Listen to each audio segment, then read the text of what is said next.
identify illegal foreign nationals and protect vicious criminals who commit outrageous acts of violence upon the citizens of America, all caused by a government of and for a monoparty system led by a tyrannical dictator who openly defies federal law. California state government violates the following. United States Constitution, Article 4, Section 4.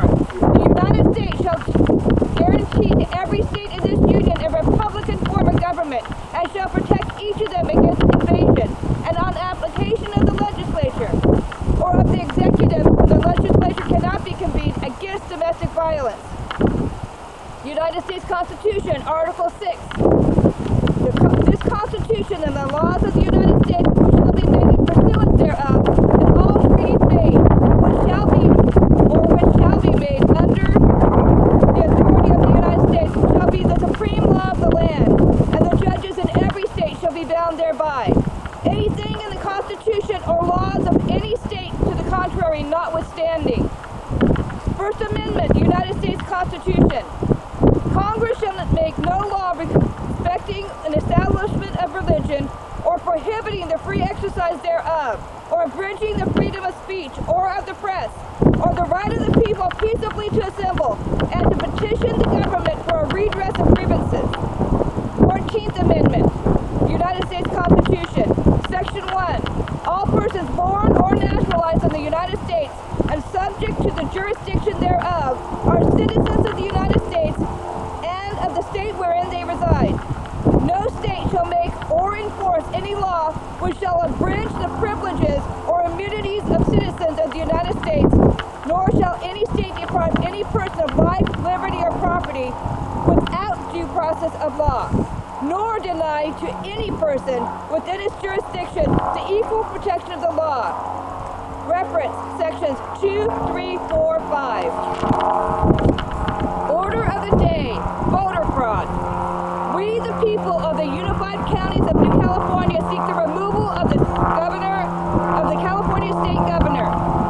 We are determined to stop the one-man rule of a pusillanimous, craven dictator whose words and actions are a grave danger to all U.S. citizens living in California.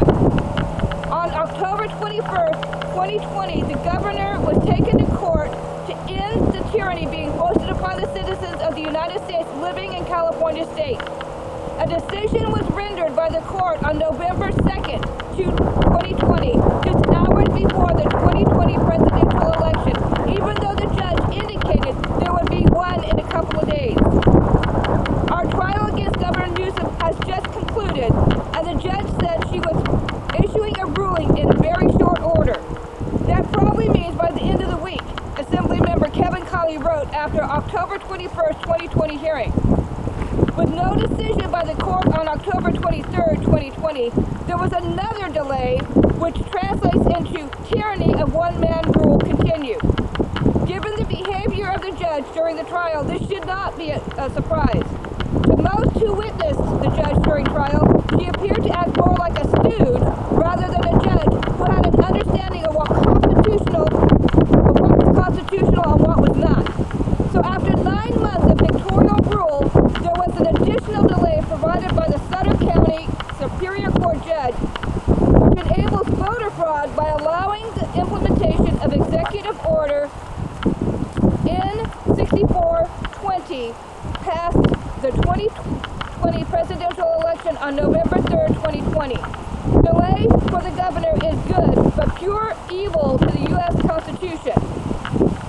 The governor, who has remained in power by way of the Emergency Services Act, is still able to continue the distraction away from California's real problem, insolvency, an issue that will destroy California.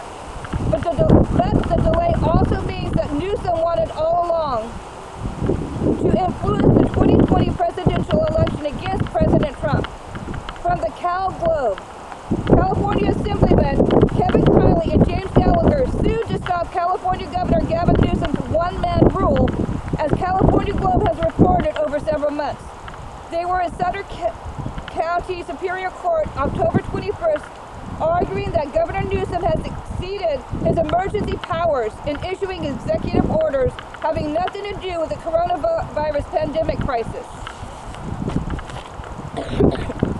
Gallagher, Republican, Yuba City, and Kiley, Republican, Rockland, in their abuse of power. Hold on. Monday, State Superior Court Judge Sarah Heckman tentatively ruled in favor of them in their abuse of power lawsuit against Governor Newsom. In the tentative ruling, Judge Heckman declared the governor's recent executive order N-67-20 unconstitutional. More importantly, Judge Heckman's tentative ruling places a permanent injunction against the governor, which prevents him from unilaterally making or changing state law moving forward. Assemblyman Kiley wrote, the judge ruled Newsom violated the Constitution. She also issued an injunction restraining the governor from issuing any more unconstitutional orders.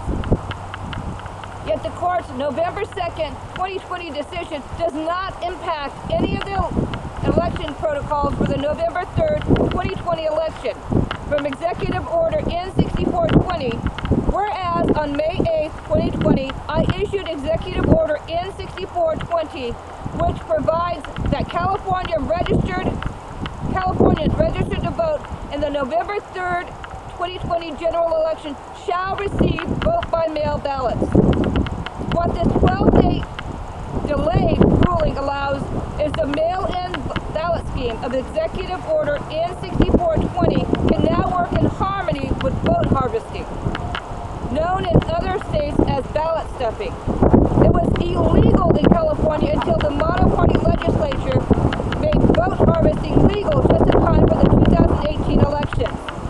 So the corrupt California judicial system does its magic one more time, and enables by its own ruling an unconstitutional executive order to knowingly influence the outcome of the 2020 presidential election through voter fraud.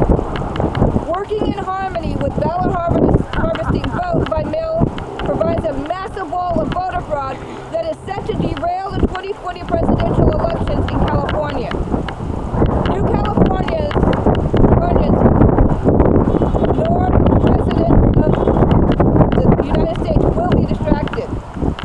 Today, the California governor's words and actions are in grave danger to all U.S. citizens living in California while the state continues to operate outside the authority of the U.S. Constitution. For New Californians, it's our God-given right, it is our duty to protect our Declaration of Independence, our Constitution, and our Bill of Rights with all means necessary from a craven dictator. New Californians will not comply. We request the President of the United States act immediately to remedy these abuses of California State and declare a state of insurrection exists in California. Insurrection. The government of California, the current socialist governor/dictator and monoparty system, along with local officials, are following a coordinated design with the intent to actively engage in acts of insurrection against the U.S. Constitution. The Insurrection Act of 1807 and the Emergency Economics Power Act are United States federal laws that govern the ability of the President of the United States to deploy military troops within the United States to put down lawlessness, insurrection, and rebellion. Acts of secession. The California government, in conjunction with the socialist state executive, instituted wherever the current socialist governor/dictator has usurped power, has actively engaged in acts of succession, and has created a reign of terror in United States citizens living in California with the intent to succeed from the United States of America to thus destroy the very unions of state which secures our liberty and freedom. Abdication of authority. Betrayal by the city socialist governor/dictator of California, the monoparty legislature, and local elected officials is evidence of abdication of their responsibilities of